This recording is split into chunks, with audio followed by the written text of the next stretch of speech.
ce soir, on va parler d'oncologie, cancérologie. Et l'idée du live Zoom, c'est toujours pareil, c'est que vous nous posez vos questions directement dans le chat. Moi, je les prends au fur et à mesure, et ensuite, Pauline y répondra. L'idée, c'est vraiment qu'on participe tous ensemble. Je disais donc que vous pouvez participer, poser vos questions. Il n'y a pas de questions bêtes. Tout le monde est le bienvenu. Et Pauline y répondra, je pense, avec beaucoup de plaisir. Donc, Pauline, merci d'être avec nous ce soir. Je te laisse te présenter un petit peu rapidement, et puis ensuite, on parlera de ta spécialité, l'oncologie. Bonsoir à tous. Merci à Conflux de m'avoir permis de vous présenter ce soir ma spécialité qui est la cancérologie. Donc moi, je suis Pauline Corbeau, je suis interne en 9e semestre d'oncologie médicale et je suis interne à Lyon. Voilà, brièvement, moi j'ai fait mon externat à Tours et donc je suis venue à Lyon pour mon internat de cancérologie. Et donc j'ai choisi l'option oncologie médicale puisque quand vous choisissez la spécialité cancérologie, vous avez deux possibilités, soit à l'option radiothérapie, soit à l'option oncologie médicale. Voilà, très, très brièvement, l'oncologie médicale, c'est une spécialité de l'internat qui se réalise en 5 ans. Donc ça n'a pas bougé avec la réforme des 3 phases. Donc vous avez 5 ans d'internat, dont 1 an de docteur junior. Au cours de votre internat, vous faites différents stages, dont de l'oncologie, de la radiothérapie, de l'hématologie, et puis d'autres stages libres, d'autres spécialités. Oui, on pourra parler un petit peu après de la maquette pour ceux éventuellement qui auraient des questions qui se prédestinent à l'oncologie médicale. Alors, juste toi, tu as fait ton externat à Tours, tu as dit, tu as fait donc, toutes tes 6 années d'externat là-bas. Et en fait, je suppose que tu as quand même choisi des stages à un moment en oncologie ou des stages qui avaient un rapport avec l'oncologie. Oui, oui, oui, tout à fait. J'ai envie de faire de la cancéro en faisant les cours de médecine d'externat, en fait. C'était les premiers cours qui avaient attrait à la cancéro, ça m'a tout de suite attirée. Donc, dès que j'ai pu faire des stages qui se rapprochaient de l'onco, j'y suis allée. J'avais fait notamment de la pneumo où il y avait pas mal d'onco, de l'onco, voilà. Et puis, en fait, vous avez l'oncologie, c'est une spécialité très transversale, donc vous avez la possibilité de la découvrir au travers de plein de stages, la pneumo, la gastro, la dermato, l'hématologie qui s'y rapproche aussi. Donc voilà, ça permet vraiment, vous pouvez choisir vos stages très facilement pour découvrir l'oncologie. Et en fait, qu'est-ce qui t'a poussé toi à choisir justement cette spécialité dans ton cursus? Alors, l'oncologie, ça m'a beaucoup attirée pour plusieurs raisons. L'une des raisons, c'est le côté transversal en médecine. Voilà, on traite des cancers qui touchent différents organes et qui sont des maladies générales, avec beaucoup de médecine interne. On utilise des traitements assez complexes qui peuvent s'accompagner de toxicités très variées. Donc là encore, c'est très transversal. On discute beaucoup avec nos collègues chirurgiens, nos collègues anapathes, radiologues, nos collègues des soins palliatifs, mais aussi nos collègues de médecine interne et de spécialité d'organes. Donc, c'est très riche en ce sens. Ce qui m'attirait aussi en oncologie et ce qui me plaît beaucoup dans ma spécialité, c'est qu'on a un suivi au long cours des patients. Alors, quand on est interne, on fait des stages de 6 mois, donc c'est un suivi relatif. Mais après, on a vraiment un suivi des patients pendant plusieurs mois, plusieurs années. Ça permet vraiment de construire, d'accompagner le patient et de construire une relation très particulière. Et au-delà de la prise en charge médicale, c'est une prise en charge qui est aussi psychologique, avec beaucoup de discussions. Donc voilà, faut aimer en cancérologie, mais très intéressant et très enrichissant. Le troisième point aussi, c'est le côté scientifique et novateur qui est très présent, puisque les traitements changent sans arrêt, qu'on découvre plein de choses. Moi, quand j'ai commencé mon internat il y a 6 ans, il y a certains cancers, on les prenait en charge pas du tout de la même manière qu'aujourd'hui. On n'avait pas accès à certains traitements. Donc, voilà, en l'espace de 6 ans, j'ai vu les choses changer. Ça, C'est assez plaisant. Et puis, bien sûr, ça donne aussi la possibilité de participer activement à la recherche avec les essais thérapeutiques. Donc, même en étudiant, on a accès à cette innovation. Et puis, bien sûr, on va faire de la recherche aussi. Là, il y a beaucoup de possibilités pour allier pratique clinique et recherche. Ouais. Et bon, je vais te poser tout de suite la question parce que du coup, tu dis que tu as une relation un peu privilégiée avec les patients que tu suis, mais je pense que le côté un peu compliqué, tu vas me répondre, mais le côté qui est peut-être un peu compliqué à gérer avec l'oncologie, c'est que tu as des patients aussi qui partent très vite ou qui partent, quoi. Et donc, comment tu arrives à gérer un peu ce côté-là? C'est difficile ou... Oui, alors ça, effectivement, c'est quelque chose de bien particulier à la cancérologie, hein. Donc, tous nos patients ne meurent pas, bien évidemment. Mais en oncologie médicale, on s'occupe donc on a beaucoup de patients qui ont des maladies métastatiques avancées. Donc voilà, beaucoup de patients qui ont des maladies graves et certains qui vont mourir. Et on les accompagne jusqu'au bout. Donc voilà, c'est vrai que c'est pas toujours évident.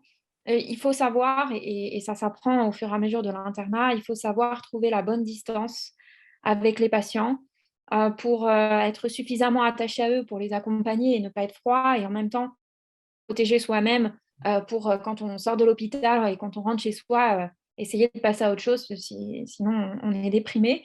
Mais c'est pas le cas.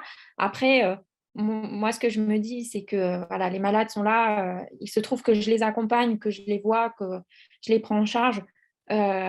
Donc forcément, je m'en rends compte. Mais si j'étais pas là, ils seraient là quand même, malheureusement. Donc voilà, faut pas prendre tout sur soi et à mettre cette distance, mais ça reste quand même une relation. Enfin, c'est sûr faut,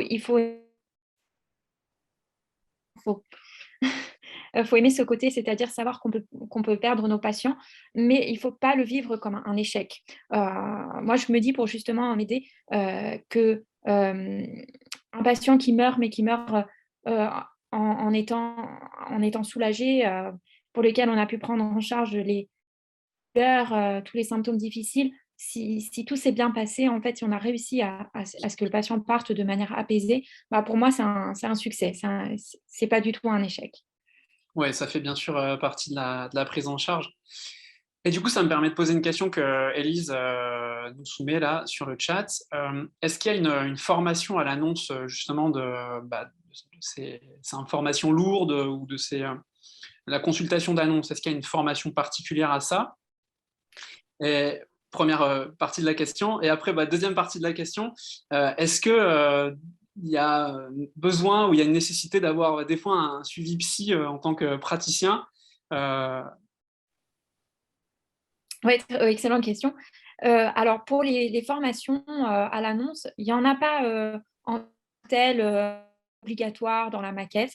Après, donc c'est libre à chaque faculté, en fait, d'organiser ça, et souvent, il y a toujours quelques petites formations, soit organisées par l'université, soit, enfin par la fac, soit organisées par des labos.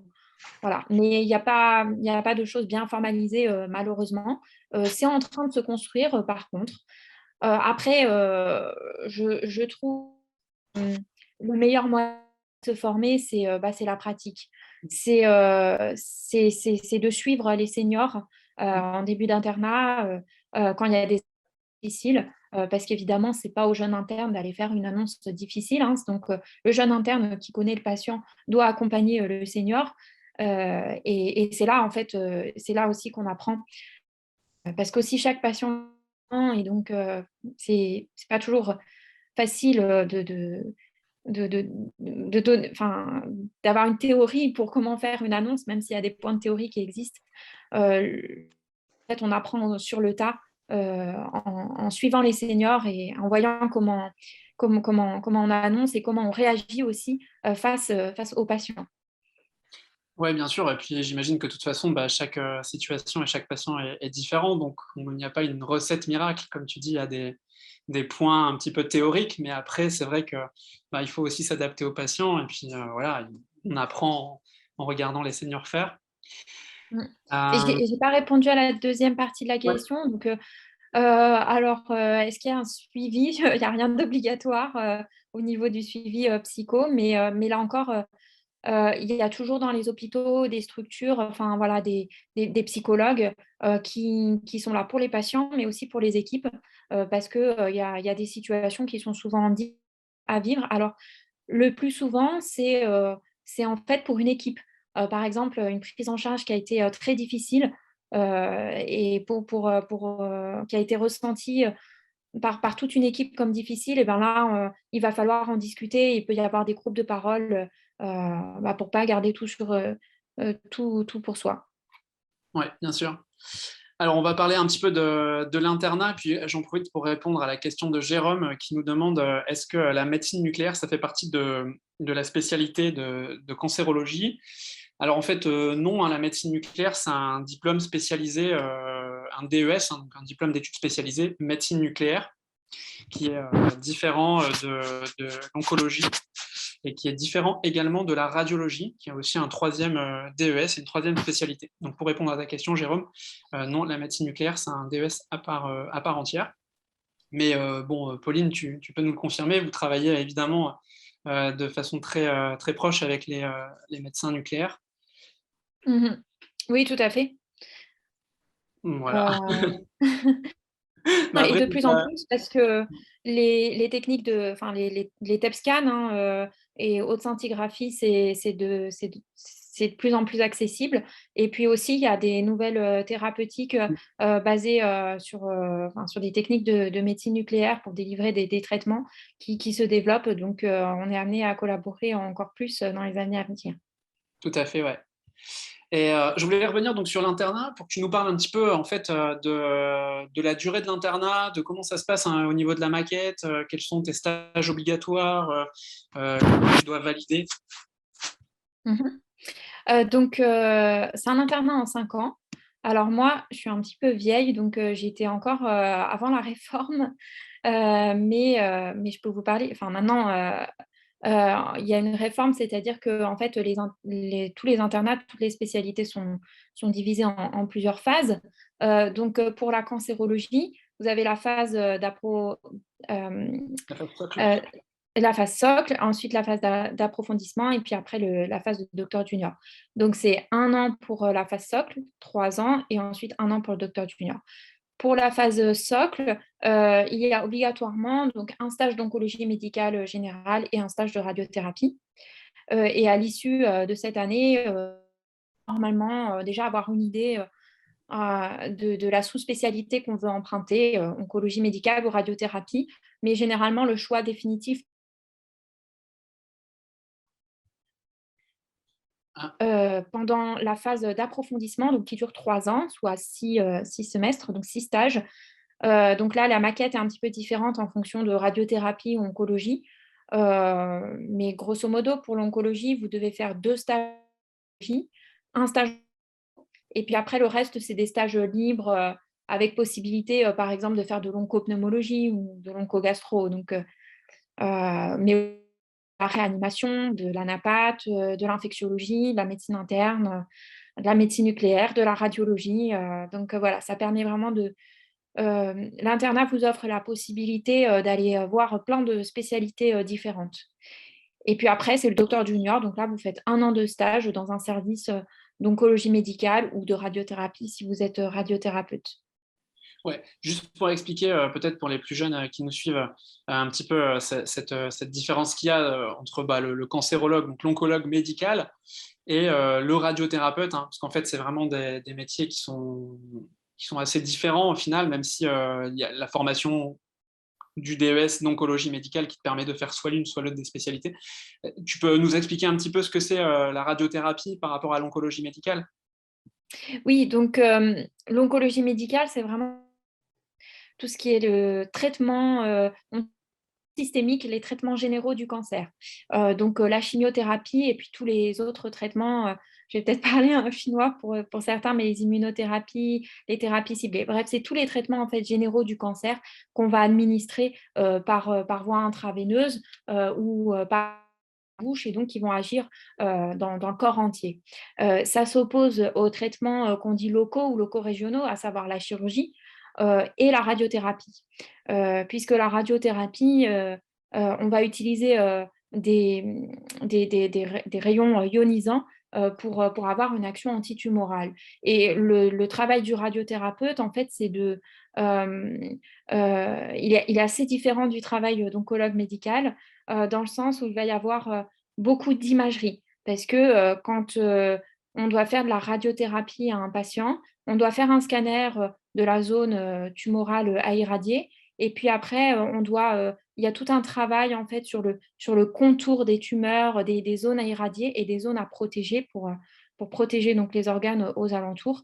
Et voilà, donc les radiothérapeutes passent beaucoup de temps devant leur ordinateur, devant des coupes de scanners pour déterminer vraiment les doses qui vont être administrées, etc.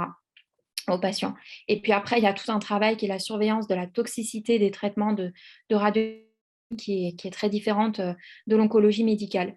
Donc voilà, le point commun, c'est qu'on a les mêmes patients et que souvent on fait de la radiothérapie et un traitement général du cancer ou de manière séquentielle.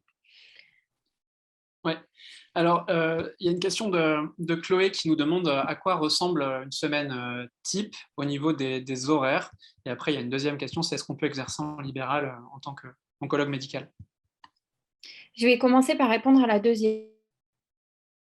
Le libéral n'existe pas en tant que tel à ce jour en oncologie, c'est-à-dire qu'on ne peut pas être oncologue dans un cabinet. On peut être oncologue par contre dans une clinique privée, donc avoir une activité libérale parce que voilà, on n'est pas dépendant, on n'est pas salarié d'un hôpital, mais dans tous les cas, on va travailler dans une structure hospitalière ou une clinique en équipe. En tout cas, le traitement du cancer ne se fait jamais seul.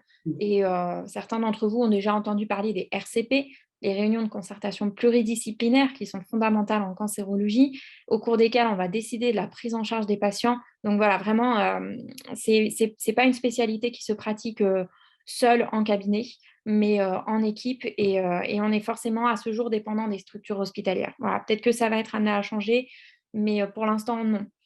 Heu, voilà. Après pour la semaine type, donc grosso en oncologie médicale, on a 3 grands types d'activités. On a la consultation, on a l'hôpital de jour et on a l'hospital complète.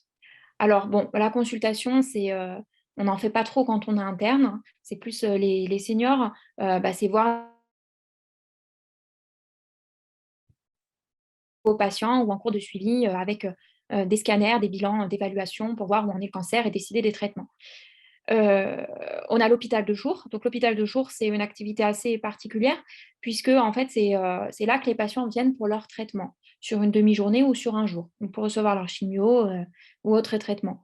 Donc là, en fait, on voit les patients, mais ils viennent pour leur traitement et on doit vérifier qu'ils sont aptes à recevoir leur traitement du jour, vérifier les toxicités et adapter éventuellement les traitements.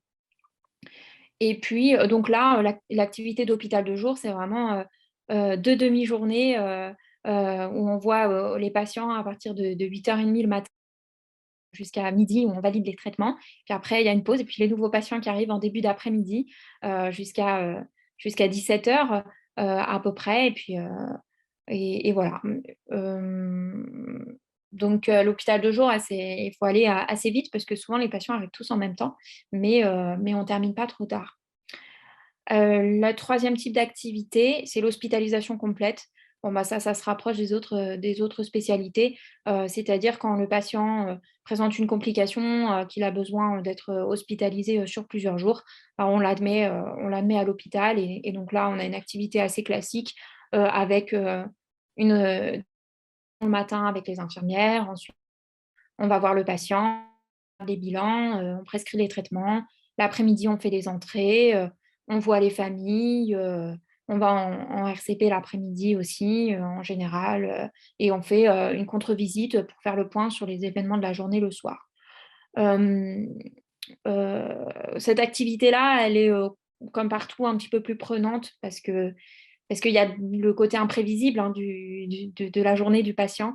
Les patients, sont des patients graves, qui peuvent présenter des complications, dont la gestion peut prendre du temps.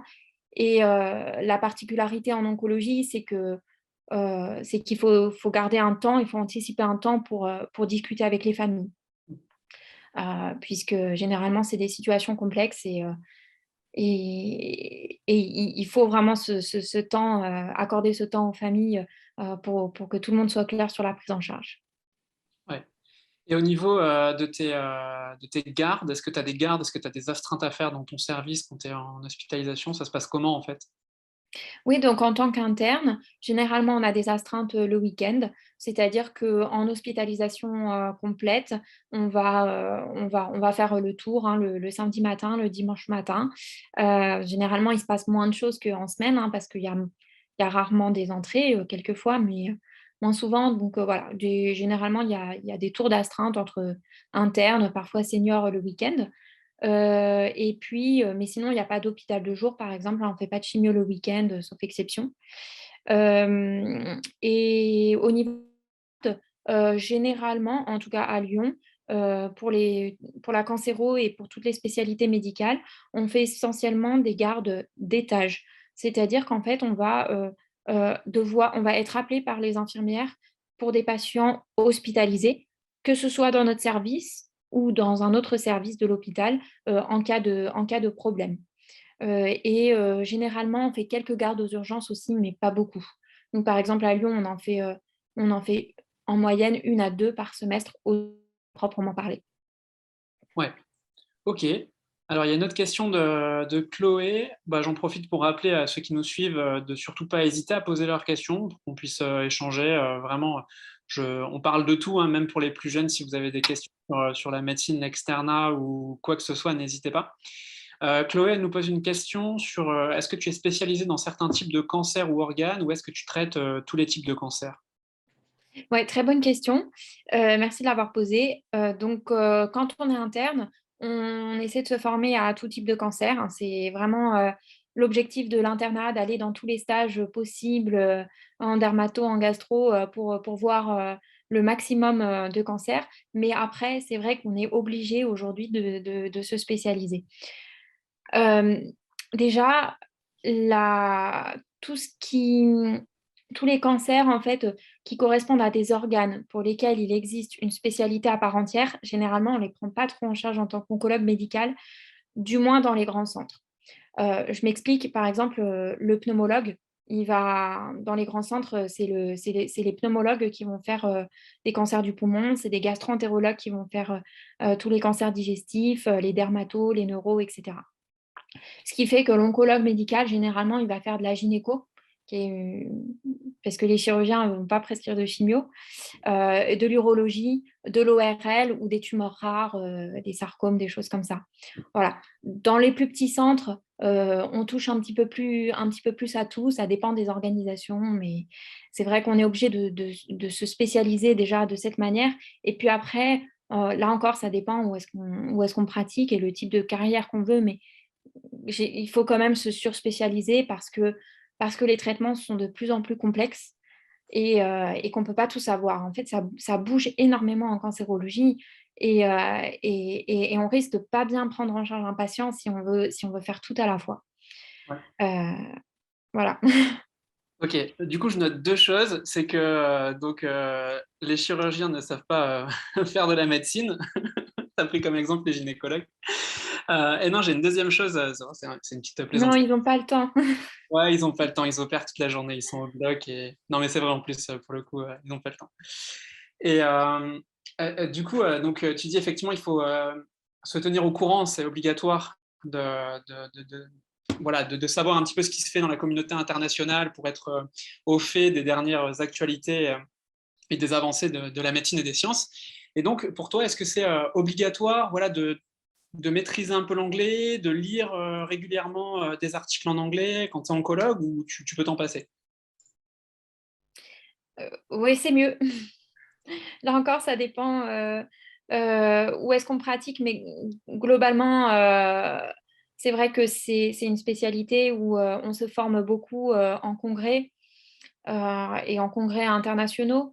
Mais il y a aussi des congrès nationaux ou des synthèses de congrès, en fait, hein. Souvent, dès qu'il y a un grand congrès en cancérologie, il y a 2 très grands congrès un peu incontournables où c'est là qu'il va y avoir des changements pour les pratiques, qui sont des congrès, anglophones mais vous avez toujours, en fait, des synthèses après francophones de congrès, ce qui fait que vous avez toujours le moyen de vous tenir informé sans parler anglais. Mais le mieux, c'est de pouvoir participer à ces congrès, donc d'être à l'aise avec l'anglais et puis bien sûr de lire aussi les articles, même si ça prend du temps. Les articles originaux, ceux que vous pouvez voir, en LCA, hein, pour les externes qui ont commencé, parce que souvent, en fait, on va devoir référer à ces articles, aller se replonger dedans pour voir vraiment quelles étaient les données et donner les informations à nos patients parce que c'est vraiment à partir de ça que se construisent les nouvelles pratiques.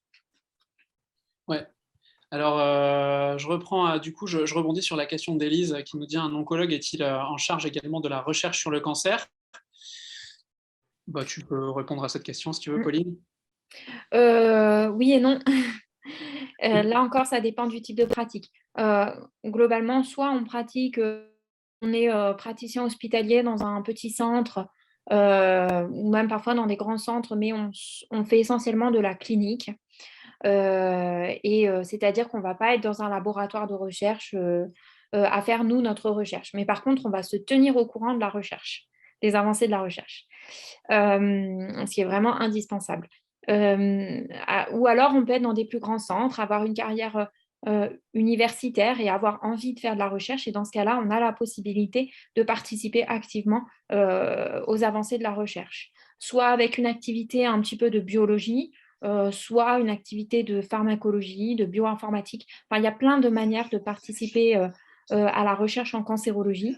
On n'est pas forcément obligé d'être, devant une paillasse, à manipuler des cellules, voilà, il y a des moyens d'être acteur et l'un des moyens, c'est, participer aux essais thérapeutiques, aux essais cliniques. C'est-à-dire de participer à, d'avoir des essais dans son centre, de faire en sorte d'ouvrir des essais, cliniques dans les centres, hein. Donc c'est dans les essais, on va essayer des nouveaux médicaments, pour les patients et voilà, on peut travailler là-dessus, ça, c'est quelque chose qui est très intéressant parce que ça permet, de proposer, à des patients, notamment qui sont dans des impasses, thérapeutiques, des traitements innovants pour lesquels on n'a pas, de remboursement, en France, et ça permet, vraiment d'explorer ces nouvelles possibilités, de donner ces chances, aux patients-là et nous, on apprend beaucoup parce que souvent, c'est des médicaments qu'on ne connaît pas bien. Donc heu voilà, ça, c'est un côté aussi de la pratique quand on est dans un grand centre qui est très intéressant. Ouais, c'est vrai, du coup, je complète un peu ce que tu as dit, effectivement, Pauline, pour répondre à Élise. Bah, c'est vrai qu'en tant que tel, l'oncologue médical participe, pas, forcément à la recherche médicale, mais je pense que c'est la spécialité, hein, qui est quand même, comme tu le dis, le plus près de la recherche et avec laquelle, les patients ont besoin d'avoir accès à des traitements innovants et donc du coup, l'oncologue médical, par ce biais-là, participe, de facto activement à la recherche. Euh, alors, si on peut parler des RCP, effectivement, il y a Chloé qui pose une question bon, très concrète. Les RCP, ça prend combien de temps par semaine? Heu, Ça peut prendre beaucoup de temps. Hem, Alors, voilà, juste avant, peut-être, excuse-moi, je t'interromps, avant de répondre effectivement à cette question, s'il y a des plus jeunes, expliquer un petit oui. peu à quoi ça consiste, comment ça se déroule, c'est quoi une RCP? La RCP, alors ça veut dire réunion de concertation pluridisciplinaire. Donc ce sont des réunions, qui vont réunir, différents, spécialistes, des chirurgiens, des anapathes, des radiologues, des cancérologues, des radiothérapeutes, des biologistes parfois, et en fait, on va présenter, des cas, de patients, au cours de ces réunions, en discuter ensemble pour, proposer, la meilleure prise en charge, thérapeutique et ça permet vraiment de confronter les différents avis, de voir quelles sont les possibilités, de combinaison de traitements. Donc ça, c'est très intéressant. C'est un côté très intéressant. Parfois c'est un peu long parce qu'en fait, en France, tous les patients qui sont pris en charge pour un cancer avoir une présentation de leur dossier au début de la prise en charge en RCP. Et ça, c'est obligatoire. Et après, on essaie aussi d'en parler régulièrement quand il y a des changements de prise en charge. Donc voilà, des fois, tout ce qui est cas un petit peu, on va dire simple, qui ordinaire, ben, c'est un peu, ça peut prendre du temps, mais on est obligé quand même de les présenter en RCP.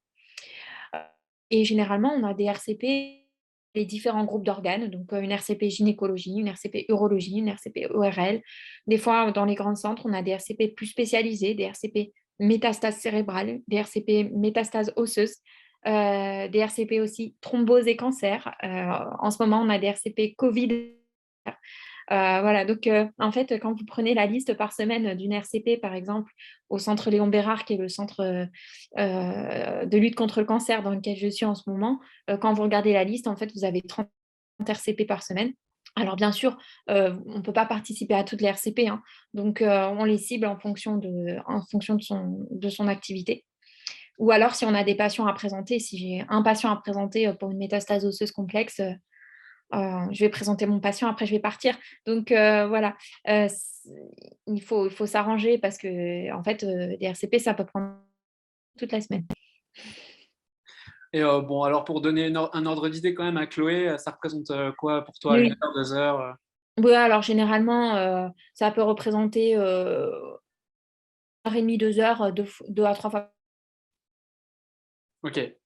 1 heure et demie, 2 heures, 2 à 3 fois par semaine. En fait, ça bug un petit peu, des fois ça lag de ton côté, donc on n'a pas forcément tout. D'accord. Mais c'est pas Ouais. grave, t'inquiète, on continue comme ça se passe très bien. Ça, tu poses une question sur la cancérologie pédiatrique. Est-ce qu'il y a de la cancérologie pédiatrique ou est-ce qu'un oncologue peut prendre en charge du coup tout type de patient, tout âge confondu? Oui, très bien, très bonne question aussi. Je vous en ai pas parlé, l'oncologue médical et le radiothérapeute, enfin l'oncologue médical, c'est de l'adulte. L'oncologie pédiatrique, c'est à part. Et pour faire de l'oncologie pédiatrique, il faut choisir pédiatrie et faire l'option cancérologie pédiatrique. Pour les radiothérapeutes, par contre, c'est les radiothérapeutes. C'est pas souvent le cas, hein. C'est... Donc, c'est Ah, pour c'est ça qu'il n'y rare. a pas de radiothérapeute pédiatre. Mais par contre, l'oncologue médical ne va pas faire de pédiatrie, hein. C'est vraiment à part la pédiatrie parce que déjà, il y a de l'oncologie et de l'hématologie. Un oncopédiatre gère les deux et que c'est des cancers qui restent rares. Donc, en fait, on est un peu dans une niche du cancer rare. On est plus du tout dans le cancer du sein, par exemple, enfin, dans l'activité de l'oncologue médical qui va prendre en charge souvent des cancers fréquents, parfois un petit peu de cancers rares. Tous les cancers pédiatriques, grosso modo, sont rares. Donc, l'activité est assez particulière. C'est beaucoup aussi thérapeutique de protocole. Il y a moins de voilà, c'est pas grand-chose à voir. Ok. Donc, j'ai une question, moi, sur l'accès, on va dire, à la spécialité d'oncologie médicale, au DES d'oncologie médicale. Donc, bon, comme toutes les études médicales, hein, c'est accessible après avoir passé les 6 premières années de médecine et après avoir passé le concours de l'ECN qui va être réformé en concours de l'EDN. Est-ce que c'est une spécialité qui est très prisée? Est-ce que c'est facile ou difficile d'avoir accès à l'oncologie médicale? Alors, c'est une spécialité qui est de plus en plus prisée. Depuis quelques années, c'est de plus en plus demandé et je pense avec ce côté transversal qui permet notamment l'accès à la recherche pour ceux qui aiment ça. Euh, donc, il faut quand même être dans la première moitié pour être à l'aise. J'ai pas en tête tous les rangs limites de l'année passée, mais voilà, par exemple à Lyon, généralement, il faut être dans les 1 500, parfois dans les 2 000 premiers. À Paris, il y a plus de places, donc ça va un petit peu plus loin. Dans les plus petites villes, ça peut descendre. Donc voilà, comptez quand même d'être dans la première moitié, ça c'est sûr. Dans le premier tiers, vous êtes à l'aise, quelle que soit la ville, enfin si vous avez le choix de la ville. Et pour les grandes villes, il faut être plutôt dans les 1 500. Et, c'est vrai que bon, des fois, on a des impératifs de ville, hein, pour des raisons, mais l'oncologie, c'est mieux si vous pouvez faire votre internat dans une grande ville. Parce que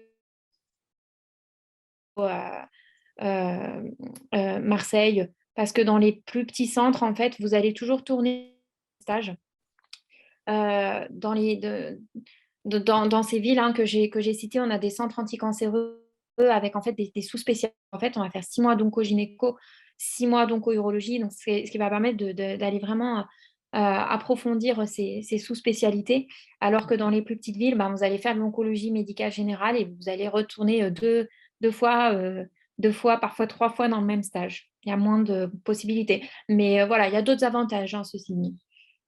Oui, il y a toujours la possibilité aussi de faire des interchus, c'est-à-dire que Mm. tu as la possibilité d'aller dans un centre qui possède un centre anticancéreux pendant un semestre, voire 2 semestres. Donc, il y a toujours quand même Oui, possibilité éventuellement oui, d'avoir oui, accès à c'est ça. pas du tout une fatalité. Alors, Emma, ouais, tu poses une question un peu plus précise sur en quoi consiste la réforme des ECN. Donc là, on sort un peu du cadre de l'oncologie. En fait, bon, pour expliquer rapidement, l'ECN actuellement, c'est un concours qui est basé sur voilà, des dossiers progressifs, des articles que tu critiques. Et à partir de la rentrée prochaine, donc tu vas avoir une réforme. Les ECN ne s'appelleront plus ECN, mais ça s'appellera EDN. Et en fait, les modalités d'examen vont changer un petit peu. Il va y avoir des examens cliniques pratiques avec des écosses, des mises en situation clinique. Il y aura des dossiers progressifs qui vont changer un petit peu. Ça n'aura plus la même forme que ça a actuellement.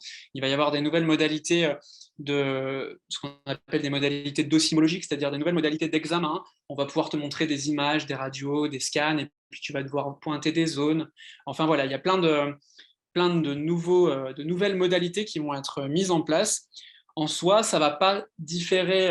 Enfin, il va y avoir des nouvelles modalités, mais il y aura toujours un concours qui va exister, c'est-à-dire qu'il y aura toujours une sélection qui va s'opérer, soit en cinquième, soit en sixième année, et qui va te permettre d'avoir accès à ta spécialité. Donc, ça s'appellera plus concours, ça s'appelle déjà plus concours, mais en soi, il y a quand même un examen qui est, on va dire, sanctionnant et qui peut te fermer des portes de certaines spécialités.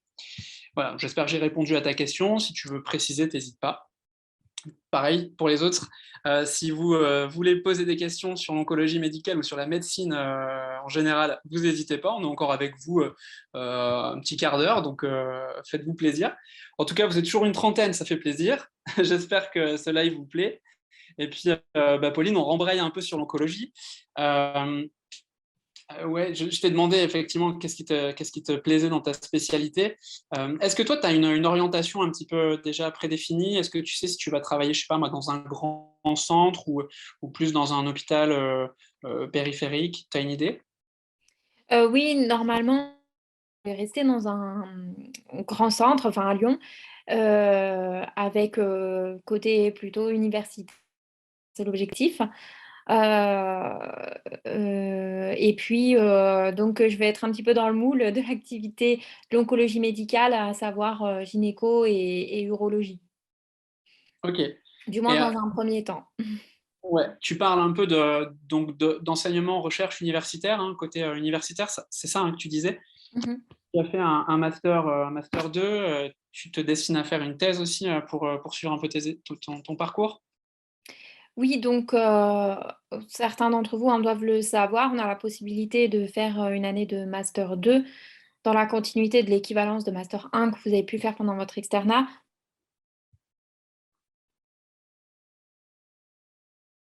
Ah, on a perdu Pauline. Ça frise un peu. Je sais pas si tu es toujours avec nous. Très bien. Ouais, Est-ce que c'est vous bon, m'entendez? c'est bon, t'as Ouais, repris. OK.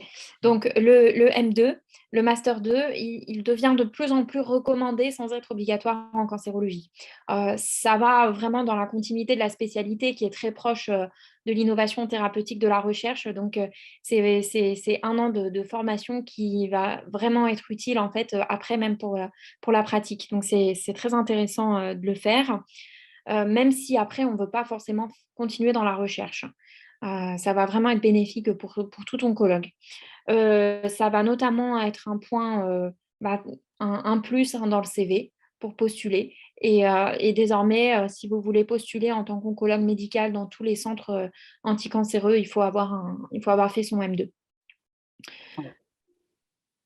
Et ok, très bien. Et j'ai une question de Justine aussi, là je suis en train de la lire. Est-ce qu'il est possible de faire des missions humanitaires dans le cadre de tes études, en tant qu'externe, en tant qu'interne? Alors, pour l'oncologie, malheureusement, non. Ça, c'est mon petit regret de la spécialité. Alors, externe, oui, vous avez les possibilités, mais là, c'est pas propre à l'oncologie. En tant qu'interne, malheureusement, non, parce que l'oncologie, elle n'est pas aussi développée. Hein, enfin, c'est pas intéressant, c'est pas du tout. Ça va pas du tout être valorisé. Hein. Vous avez toujours la possibilité, hein, je pense, de faire des stages, de demander d'avoir des projets à l'étranger, hein, mais enfin, ça va pas être valorisé parce que vous n'allez pas apprendre l'oncologie dans les pays moins développés que la France, malheureusement. Ouais, en fait, il y a toujours possibilité éventuellement de partir, mais ça sera pas, validant pour tes semestres ou ce sera pas validant pour, tu peux le faire en tant que, on va dire, expérience personnelle, quoi. Tu peux partir en tant qu'expérience personnelle, faire un comment? Une mission humanitaire, mais effectivement, ce sera pas valorisé dans le cadre d'un semestre, parce que comme tu le dis, Après, le médical est difficilement accessible dans certains pays, quoi. Oui. ouais, bah, pour la petite anecdote, hein, quand j'étais externe, je voulais faire un stage à l'étranger. Je voulais partir en Amérique latine et en tant qu'affaire en cancéro. Et je devais demander les autorisations à différents seniors et qui m'ont dit mais non, pas la cancéro, pas là-bas, ça ne sert à rien. Ouais. Je voulais, Oui, oui. Mais c'est- non, mais voilà. ouais, c'est intéressant aussi d'aborder ça parce que c'est vrai que c'est pas forcément quelque chose, auquel on a conscience tout de suite. Voilà, il y a des spécialités un peu comme ça où on dit, bah, c'est des spécialités entre guillemets de pays riches, hein, c'est vrai, voilà, la Mm. cancérologie en fait partie. Moi, la naphate, forcément, tu peux pas faire de la naphate partout. Enfin voilà, il y a des spécialités. Et malheureusement, tu peux pas y accéder aussi facilement en tant que Mm. mission humanitaire, puisque les pays n'ont pas accès aux mêmes techniques, aux mêmes technologies que partout dans le Après, monde. ce qu'ils recherchent, moi j'ai beaucoup de demandes, je n'ai pas pu y aller encore, mais c'est de faire des remplacements dans les dom-toms notamment. Ce qui permet à Mayotte, par exemple, ben, de faire un peu de l'oncologie, plus de terrain, de l'oncologie, un petit peu de sauvetage, on va dire. Enfin, c'est pas du tout la même approche là-bas, donc ça permet d'avoir cette expérience. Ok. Alors, c'est Eva qui nous pose une question. Ah ouais, avec quelle spécialité globalement est-ce qu'on peut faire de l'humanitaire? Bah, en fait, bon, moi j'ai une petite idée, mais Pauline, tu pourras peut-être compléter. En fait, c'est souvent les spécialités, on va dire, de médecine d'urgence, hein, ou de médecine, voilà, de terrain. Tu peux faire de la chirurgie, ou de la médecine d'urgence ou de la médecine un peu plus générale. À mon sens, c'est ça. Je ne sais pas, Pauline, si tu as d'autres idées. Oui, peut-être la gynéco aussi, enfin gynéco-ops, qui peut ouvrir quelques voies dans ce domaine-là. Enfin, ça reste donc dans la spécialité, hein, mais euh, grosso modo, si vraiment tu veux faire de l'humanitaire, ouais, je pense qu'il faut s'orienter vers la médecine générale ou les urgences ou la chirurgie qui donnera toujours accès, je pense. Ouais. Ok, très bien. Alors, une petite question sur un peu, qu'est-ce qui t'a permis de réussir, toi, dans tes études? Est-ce que tu as des conseils à donner ou est-ce que tu as des clés un petit peu pour aller au bout des choses et pour bien réussir les choses? Alors pour ce qui concerne l'externat, ce que je recommande, c'est de travailler très régulièrement dès le début de l'externat, euh, de préparer donc les ECN, EDN dès le début, en se ménageant bien sûr. Et la préparation, elle passe beaucoup par les stages. Moi, j'ai beaucoup appris en stage pour les épreuves et puis après pour la vie d'interne aussi. Donc voilà, c'est vraiment en stage qu'on va apprendre la démarche médicale et après qu'on va mieux appréhender les questions des dossiers et comprendre les dossiers. Parce que les gens qui construisent les dossiers pour le concours, c'est des seniors. Donc en fait, ils s'attendent vraiment à avoir des réponses en fonction de leur pratique et de leur manière de penser. Et ça, vraiment, le stage va vraiment compléter les cours et les entraînements que vous pouvez faire. Voilà, aller dans les stages qui correspondent aux différentes spécialités qui vous tirent, pour vous orienter, essayer de vous projeter et puis en stage, essayer d'être autonome, d'aller, voir les patients tout seul, et après d'aller poser vos questions aux internes, aux seniors qui vous encadrent, de regarder les dossiers médicaux, de regarder les traitements aussi parce que surtout en fin d'externat parce que quand on commence l'internat, bah, là, on doit donner des traitements, des posologies, qu'on ne connaît pas, il faut que ça aille vite, donc il faut essayer d'anticiper au maximum, cette phase-là. Ok. Et peut-être pour les plus jeunes, si tu as des conseils, je sais pas, pour ceux qui sont voilà, en première année ou peut-être au lycée ou ailleurs, qu'est-ce qui, bon, forcément le travail, mais est-ce que tu as des petits tips ou des choses un Mmh. peu particulières pour réussir? Bah, le travail, la motivation, la persévérance. En fait, en médecine, on se rend compte que on travaille tout le temps. En fait, il y a le concours en première année. Déjà, moi, je trouve qu'il faut le préparer enfin, il faut se préparer à savoir travailler au lycée. C'est-à-dire que, bah, il y a à apprendre et des fois, on peut avoir des facilités, au lycée, on n'a pas besoin de beaucoup travailler et là, tout de suite, on se prend un mur, en fait, en première année. On nous demande d'apprendre beaucoup de choses. Donc il faut se préparer à, bah, voilà, à apprendre et à rabâcher ces choses-là, je trouve. Et puis en fait, après, ça continue et tout le long, ça prend des choses, des formes différentes, hein, le travail, mais avec de plus en plus de stages. Et après, quand on est interne, bah, on est quasiment tout le temps en stage, mais en fait, il y a quand même des travaux de recherche à faire pour la thèse, des travaux de formation continue qui sont variables selon l'aspect. En oncologie, ils sont assez fréquents. Et voilà, donc en fait, il faut aimer travailler. Il faut pas travailler, vraiment pour être épanoui. Ok. Alors Eva elle nous avait posé une question, on a répondu tout à l'heure, mais est-ce qu'il y a des astreintes, des gardes en oncologie? Donc oui, on l'a dit, hein, il y a des gardes et il y a des astreintes. Souvent, c'est des gardes d'étage, et puis tu peux être appelé dans d'autres services pour avoir des avis sur les patients hospitalisés, et ensuite des astreintes, oui, le samedi et le dimanche, donc ça, on l'a vu. Ce qu'on n'a peut-être pas précisé, c'est en termes de nombre de gardes par semaine, de nombre d'astreintes, ça représente quoi à peu près? Là encore, hein, très variable selon les stages, mais Oui, bien sûr. globalement, il faut compter, 1 week-end d'astreinte par mois, et les gardes, 1 toutes les 2 semaines à 3 semaines. Il y en a pas beaucoup, hein, c'est pas ça n'a rien à voir avec les spécialités de chirurgie, de réanimation, Ouais. Très bien. Jérôme qui nous pose la question des gestes médicaux. Donc, est-ce que tu pratiques des gestes médicaux? Oui. Et par exemple, quels sont-ils alors? Oui, donc il y a des gestes médicaux, notamment quand on est interne, c'est à nous de les faire. Donc qu'est-ce qu'il y a? Il y a des ponctions pleurales, des ponctions d'acide, des ponctions lombaires, hein. Des fois, on met même des chimiothérapies en intratécale, hein, donc dans le liquide céphalorachidien, c'est-à-dire qu'on fait une ponction lombaire, après on injecte les produits. Parfois, on fait aussi des biopsies, hein, donc des enfin des petites biopsies quoi, des biopsies cutanées, des biopsies des glandes salivaires. Voilà, ça reste des petits gestes, mais disons d'aimer faire des gestes type endoscopie, voilà, un petit peu, des choses qui se rapprochent un petit peu plus, de la chirurgie, sans être de la chirurgie. Il vaut mieux vous orienter vers une spécialité, médicale qui fait de la cancéro, type pneumo ou gastro. Mmh. Parce que, vous risquez d'être frustré. En oncologie médicale, on n'a pas beaucoup de gestes, hein. Ouais, ça reste voilà, les ponctions, effectivement, les fibros, tu les fais pas.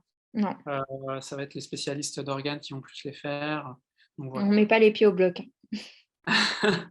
Eh non, les chirurgiens, hein, malheureusement. Jérôme, si j'espère que ça répond à ta question, sinon tu n'hésites pas à préciser un petit peu. Très bien, merci Jérôme. Isaline, tu nous dis ouais, que tu es en terminale. Alors, effectivement, tu n'as peut-être pas très bien compris à quoi correspondait le M2, le Master 2. Bon, c'est. Pauline, je te laisse l'expliquer. Oui, donc les études de médecine, c'est un petit peu à part, hein, même si maintenant on a le système LMD, c'est-à-dire master, doctorat. Mais en fait, en parallèle des études de médecine, on a possibilité de faire des études de sciences, comme quelqu'un en fait qui ferait de la fac sciences avec une licence, donc 3 ans de sciences et un master, donc 2 ans supplémentaires. En fait, les études de médecine équivalent, nous donnent accès à une licence de sciences, hein, c'est l'équivalent. Et puis après, pendant notre externat, c'est-à-dire pendant la quatrième, cinquième, sixième année, enfin non, pardon, même maintenant, on fait au moment de la deuxième, troisième année de médecine, on a la possibilité de faire une équivalence de master 1. C'est-à-dire que globalement, pendant une après-midi par semaine, on suit des cours qui correspondent à des cours de recherche, de biologie, de biostatistique, de pharmacologie en fonction de ce qu'on choisit. Et après, on fait un stage dans un laboratoire où on rédige des mémoires et ça nous donne accès à une équivalence de Master 1. Et cette équivalence nous donne de nous ensuite en Master 2, donc en cinquième année d'études de sciences. Mais là, par contre, c'est du temps plein. C'est-à-dire qu'on ne peut pas le faire, ou du moins on ne peut pas le faire facilement en parallèle de ces études de médecine.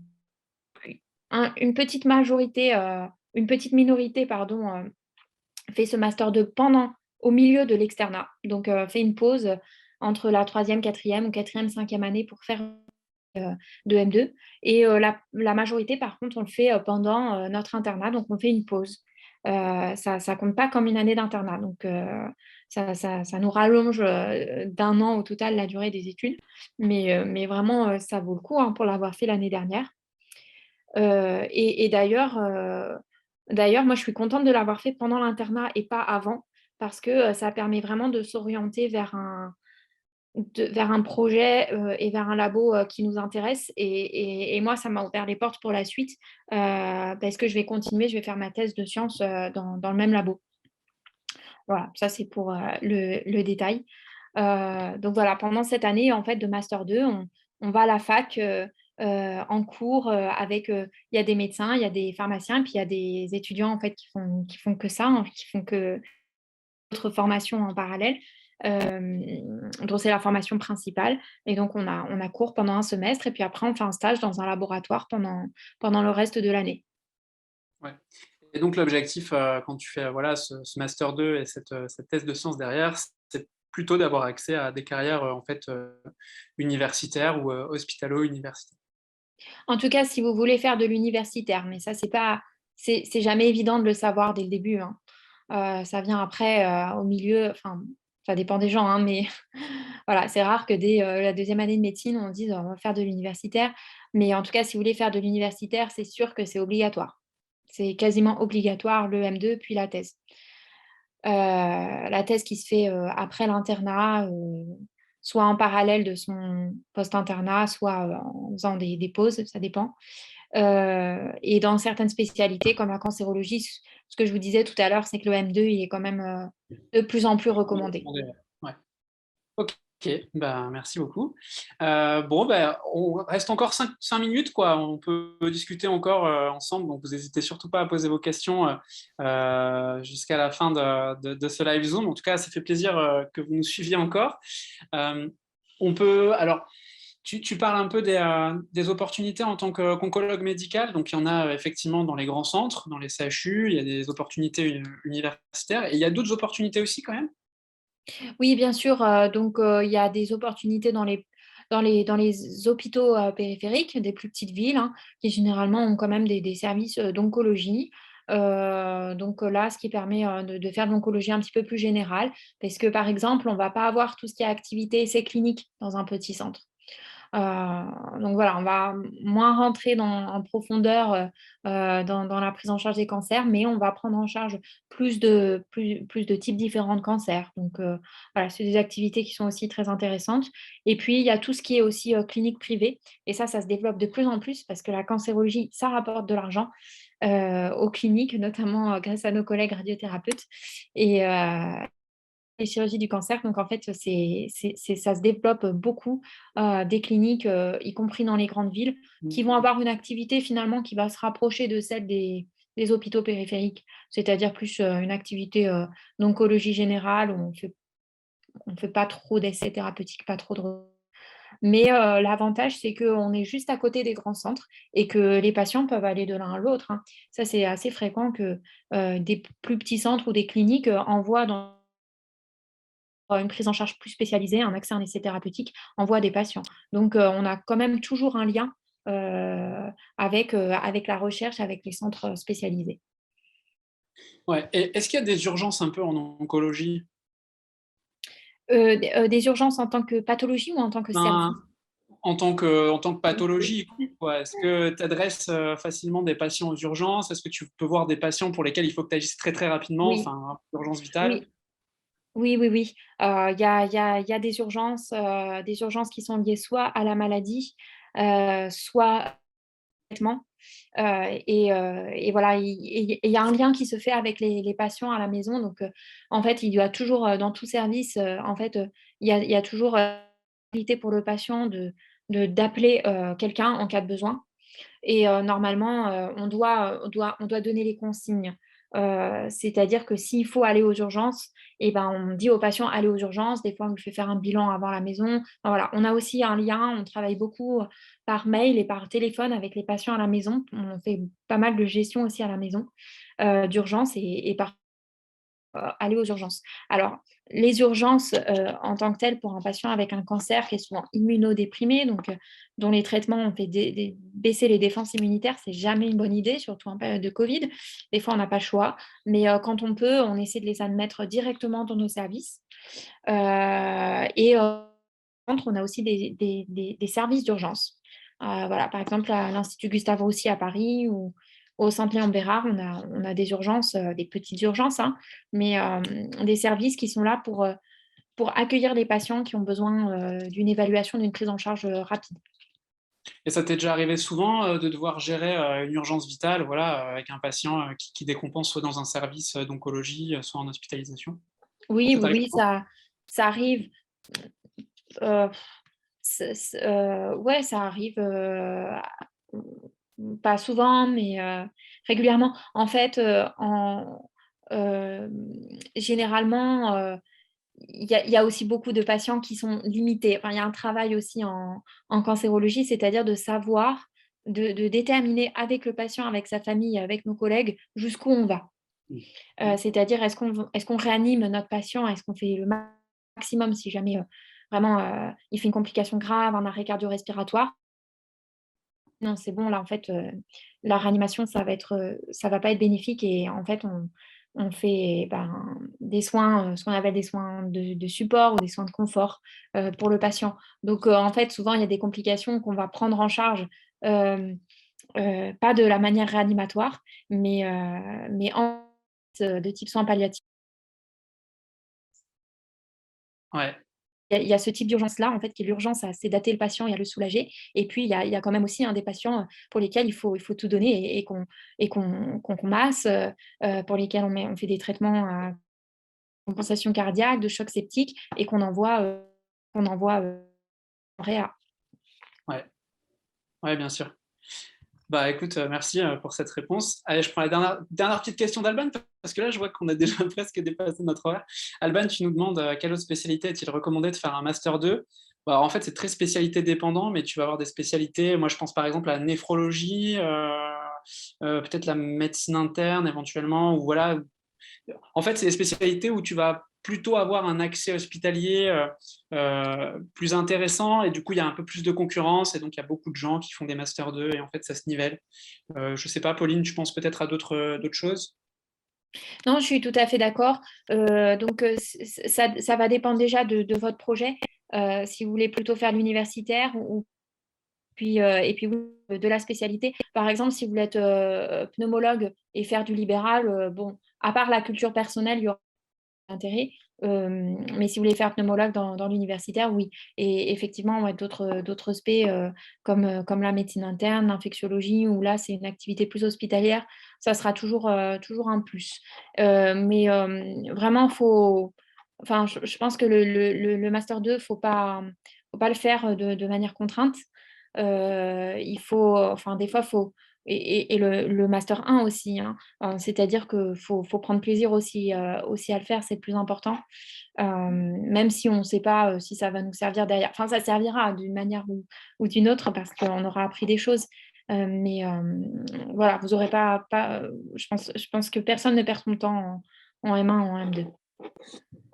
Et Ok. c'est d'ailleurs accessible aussi en médecine générale hein, maintenant, de plus Ouais. en plus.